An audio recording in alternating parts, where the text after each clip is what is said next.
त्याची सुद्धा जयंती आहे. म्हणजे एक अमृताचा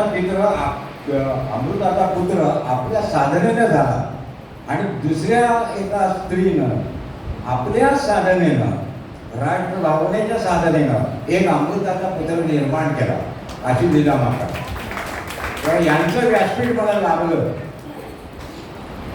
ते संयोजकांनी उपलब्ध करून दिलं, सूत्रसंचालिकांनी मला त्याचं ते निवेदन केलं.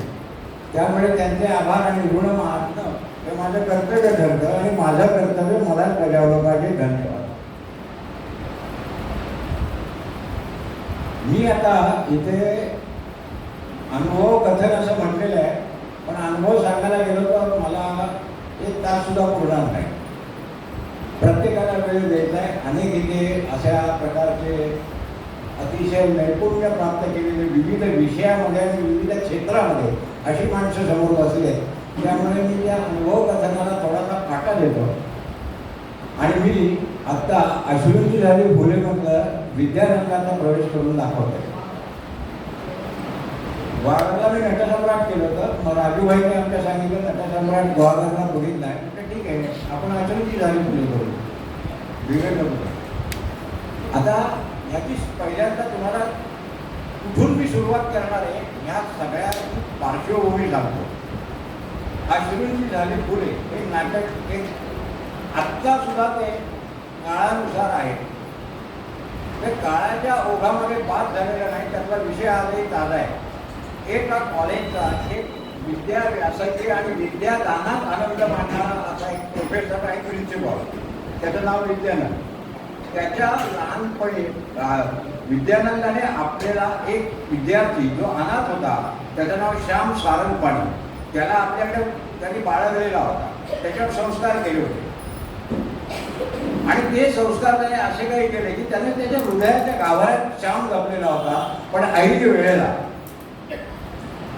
त्या संपूर्ण संस्थेतनं ते कॉलेज चालवलेलं असतं, त्या कॉलेजाच्या संस्थेचा संस्थाचालक असतो, त्याचं नाव धर्माप्पा. त्याच्या मुलाला शिक्षा केली बेशिस्तीच्या कारणावरून.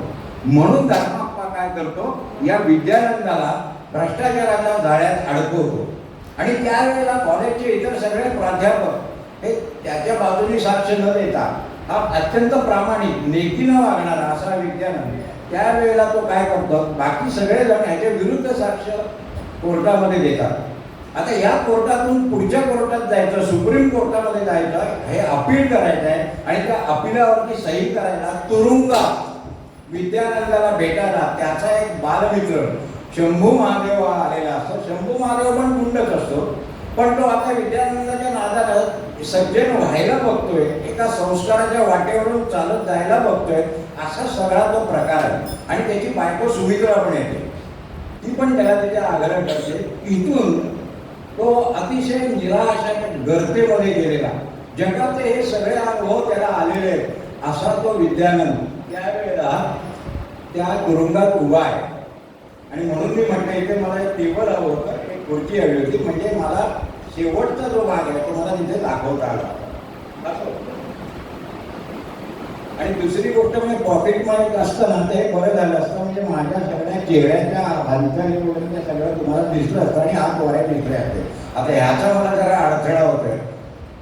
आणि पहिली गोष्ट म्हणजे जर असं शक्य असेल तर बघा, या इथपर्यंत हा जर डायस नेता आला तर या दिव्याखाली मी येईल, बाकीचे दिवे विझवा, तुरुंगातला सीन आहे, रोषणाई उपयोगाची नाही. हे शक्य झालं तर करायची माझी प्रार्थना आहे. फक्त हा एकच लाईट चालू ठेवा आणि हा पुढचा पाहिजे चालू ठेवा, त्याच्यानंतर मी करतो. आणि नसेल तर मी इथनं करायला तयार आहे, माझी काही अडकाठी नाही.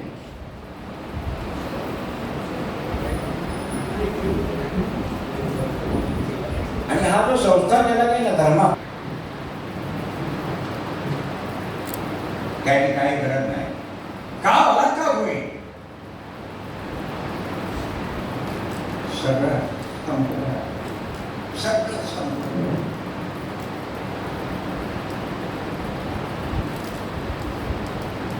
सुप्रीम कोर्टात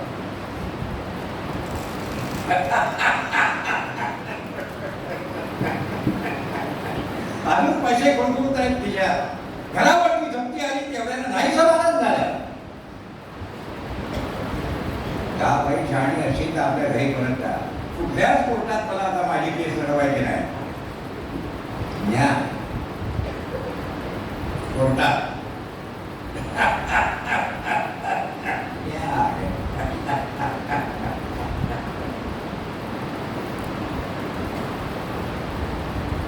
जा बाई शहाणी अशी तर आपल्या घरी परत जा. नाही नाही, या अपिलावरती मी सही करणार नाही. कोर्टात एकाही महाभागाची माझ्या विरुद्ध साक्ष द्यायला हिंमत झाली नाही आणि होणारही नाही.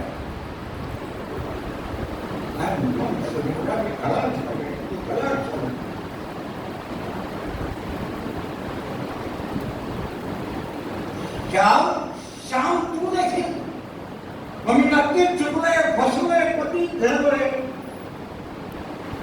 काय झालं करू नका. इथे शिसावरून पडलाय आणि त्याच्या पाठीला काय नाही, त्याच्या सहकार्याने त्याच्या पाठीत खंजीर खुपसले.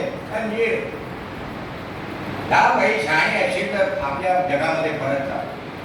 होय, तुझं आणि माझं जग वेगळं नव्हतं, पण आता वेगळं झालंय. कुठं गेलं पाहिजे तुझ्या जगात? आपलं जग केव्हाच वेगळं झालंय त्या माणसात. त्यावेळेला माझी थिंड निघाली. त्यावेळेला माडीतून डोळे मोठी सती सावित्री पतिव्रता बसल्या त्या पतिव्रता. आणि त्याच वेळेला फटीला दार बंद करून काही पांढर पेशे माझा तमाशा बघत बसले होते त्या भेकडांच्या जगात. नाही, मला आता कुठल्याच कोर्टामध्ये मला अपिलावरती सही करायची नाही. कोण म्हणतो मी तुला वाचव? अरे या जगात कोणी कोणाला वाचवू शकतो? आता ज्या सुकुमार जीवाला, आपल्या कुमारला आपण हाताची पाखर घालून जपला, त्याच्या नियतीचा क्रूर दाढे घालून फक्त चेंडा थाटावरती घेतला ना. मात्र सुमित्रा, तुला दुःख द्यावं म्हणून बोललो नाही, तुला दुःख द्यावं म्हणून बोललेलं नाही, पण नियतीचा क्रूर काय असा असतो सुमित्रा, असा असतो. तू तुझ्या हृदयाच्या गाभाऱ्यात जपला होतास तुला श्याम,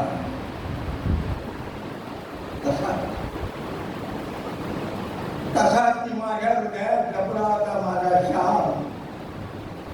याला मी माझ्या दोनचा घास काढून दिला. याला मी माझ्या हातांची शक्ती त्याच्या हातात होती. ज्याला मी माझी स्वप्न दिली, ज्याला मी माझे पंख दिले, त्या श्यामने एका क्षुद्र तुकड्यासाठी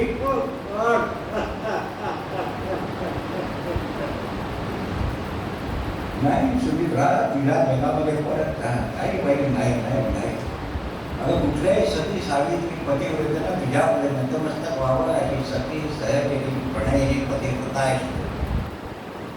अगं सावित्रीने यमाच्या पाशातून आपल्या पातिव्रत्याच्या बळावर आपल्या पतीचे प्राण सोडून आणले. याचं कारण यम निष्ठुर असला तरी माणसा इतका नीच नव्हता आणि माणसा इतका उलट्या काळजाचाही नव्हता. कारण तुझ्यासारख्या शेकडो सती सावित्री पतिव्रतांची त्या धर्मात्माच्या पाशापुढे काय विचार देवता म्हणून त्या धर्मात्मासारखे सैतान तिला हातोहात फसवतात आणि बळी जातात. दुनियेत मला कुठे घेऊन गेलीस तरी माणसं तेच, पाणी तेच, वृक्ष तोच, माती तेच, बीज तेच आणि झाड तेच. या मातीलाच कीड मारते, या पाण्याचाच विषार पोचलाय. या सूर्याच्या मस्तकावर साक्षात मृत्यूला आपल्या सर्वनाशाचा मुकुट लावलाय. त्यावेळी शाणी अशी तर परत जा. आणि हे बघ, ओंजरभर पाणी उकळून महासागर शुद्ध होत नाही की मुठभर माती घालून धरतीची कीड मरत नाही. अखेर या ओंजरभर पाण्यात गुदमरून मरणारे दुनियेतले सगळे विद्याधन आणि या विषारी मातीत मस्त भोगवणारे फक्त धर्मात्मा. त्यावेळी शाणी अशी तर आपल्या घरी परत जा. तुझा विद्यानंद संपला. आणि हे माझ्या जीवावर आणि जीवावरच संतुष्ट असतील ते स्वीकार मी तुला वचन देतो की मी माझ्या जीवाचं आणि फक्त जीवाचंच बरं का काही बरोबर करणार नाही. मित्रा, सुटून आल्यानंतर मला तुझी फार फार गरज लागणार आहे. आयुष्यभर विद्यानंदाच्या जागेवर बसून आयुष्याचा डाव लेकीनं मांडला असे होते.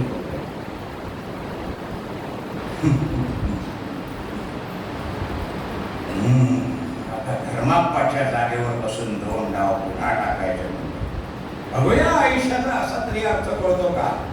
किंवा माझ्या सुट्टीसाठी अजिबात धडपड करू नकोस. फक्त मी सुटून आल्यानंतर स्वागताची जय्यत तयारी ठेव. हा हा हा, जय्यत तयारी.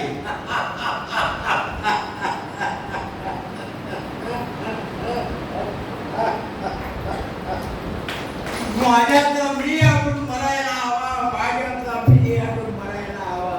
पण अजून माया मरत नाही, पाय तुटत नाही, नाय तुटत नाही.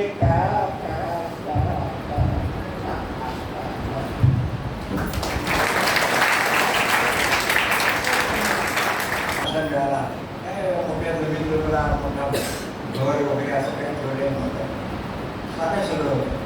पण त्यांच्याकडे एक चांगला वारसा मिळाला, तो अभिनयाचा मिळाला. आणि माझ्या चुलत्यांकडनं मला चित्रकलेचा आणि विनोदी नाटकात काम करण्याचा म्हणजे विनोदाचा अंग हे त्यांच्याकडून मी शिकलो. आणि त्यांच्यामुळे त्या दोघांच्या कृपेमुळे मी इथे उभा आहे हे मला जाणीव आहे. मला त्याने रुजवलं. मी प्रयत्न करून ते आपल्यासमोर सादर केलं. एवढाच त्याच्यातला भाग आहे. काय असतं माहिती आहे का? हे नाटक जेव्हा आपण करतो ते आपल्या वास्तविक जीवनामध्ये सुद्धा बरेच अनुभव आलेले असतात. अनुभव आलेले असतात असं नाही, नसतातच असं नाही. आपण फक्त शोधक दृष्टीने बघितलं पाहिजे. मी कधी कधी असा समारंभाला बसलो की असं प्रत्येकाला वाचत असतो. काही ना काहीतरी प्रत्येकाच्या लकबी मला लक्षात येतं. ह्या लकबी कुठेतरी नाटकामध्ये उपयोगी पडतात. मी जेव्हा इथे आलो तेव्हा सुद्धा मी सगळ्यांकडे बघत होतो. आता माझे सहकारी म्हणायचे काय सगळ्यांकडे बघत बसतो. आणि म्हणजे एक एक माणसाच्या चेहरा म्हणजे एन्सायक्लोपीडिया आहे, तो वाचायला शिक. मी म्हणाला काय तर म्हटलं आता माझे अनुभव म्हणजे तुला सांगतो. म्हणून मी त्या सहकार्याला सांगत होतो तुझं लग्न होतं, लग्नामध्ये लागलं सगळं. जेवणावर बसली, त्या काळात जेवणावर पण होत असेल. जेवणावेळेमध्ये श्लोक म्हणाला, शेजारी आवाज चांगला आहे त्यामुळे म्हणला चांगला श्लोक म्हणाला, म्हटलं श्लोक म्हण.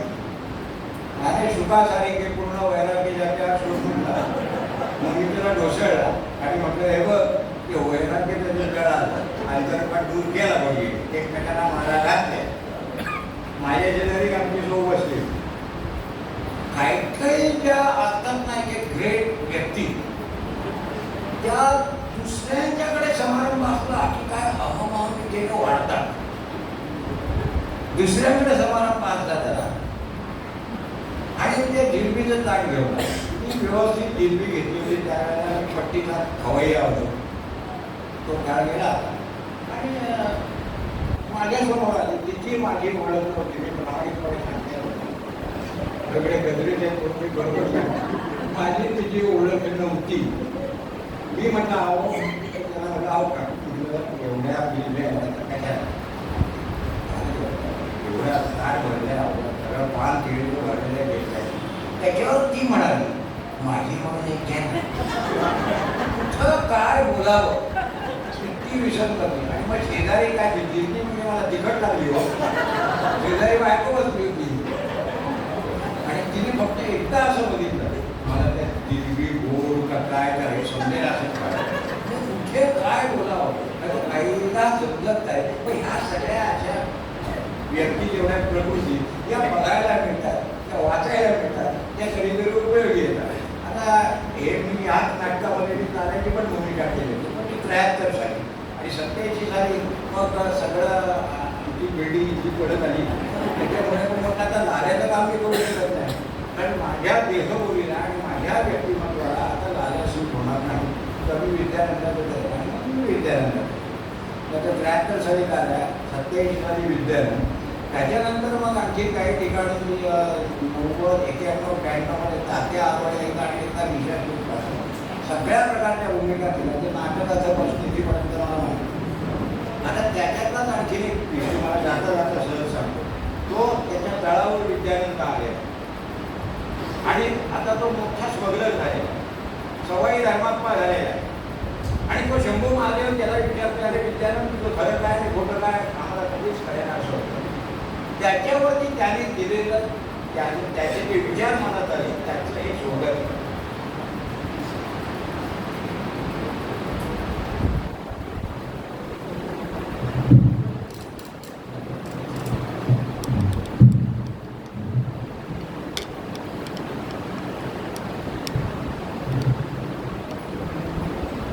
अरे खरं काय आणि खोटं काय म्हणून मला काय विचारतो?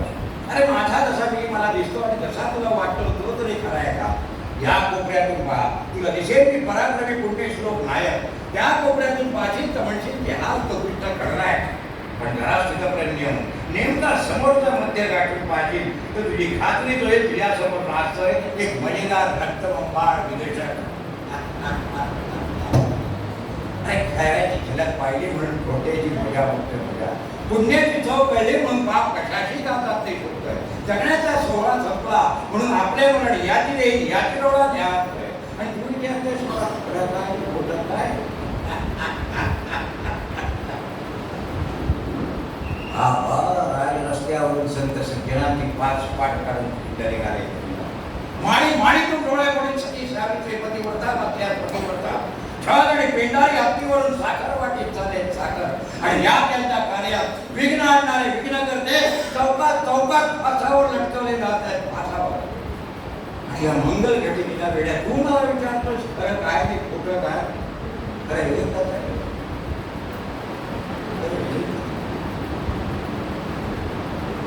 अरे माझ्यातला मी मरायला हवा रे, माझ्यातला मी अजून मरायला हवा. पण अजून माया म्हणत नाही, ना सुटत नाही, पाच सुटत नाही.